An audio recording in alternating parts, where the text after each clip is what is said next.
அன்னைக்கு நான் வெளியில போய் சாப்பாடு வாங்கும்போது அந்த சாப்பாடு கவருக்குள்ள இந்த ஒரு ஷாம்பு பாக்கெட்டை போட்டுருப்பாங்க. என்னைக்காவது நோட் பண்ணிருக்கீங்களா? ஆனா நான் நோட் பண்ணிருக்கேன். எதை பத்தி சொல்றேன்னு உங்களுக்கு இன்னுமா புரியல? இந்த ஒரு டொமேட்டோ கேச்சப் தான். நீங்க வயிறு வலிக்குதுன்னு சொல்லி டாக்டர்கிட்ட போனீங்கன்னா ஃபுட் பாய்சன் சொல்லுவாங்க. அதுக்கு நீங்க சாப்பிடுற சாப்பாடு மட்டும் காரணம் இல்ல, எக்ஸ்ட்ராவா எடுக்கிற இந்த மாதிரி ஒரு சைட் டிஷ்ஷா கூட இருக்கலாம். அதுல இப்படி என்னதான் சேர்த்திருக்கான்னு சொல்லிட்டு படிக்கிறேன்.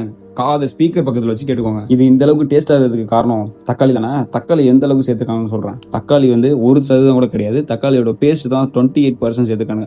சுகர் ஆட் பண்ணிருக்கானுங்க. வேற என்ன, எப்பவும் போல salt, water, acidic regulator, onion powder add பண்ணிருக்காங்க. ஆனியன் கிடையாதுங்க, ஆனியன் பவுடர். அப்புறம் கார்லிக் பவுடர். ஸ்பைசியா இருக்கிறதுனால கொஞ்சம் காரத்தை ஆட் பண்ணிருக்காங்க.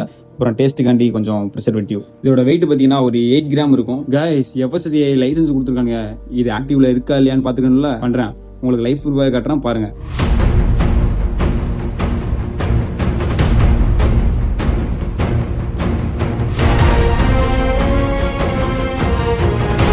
நினைச்சேன் லைசன்ஸ் ஆக்டிவ்ல இல்ல.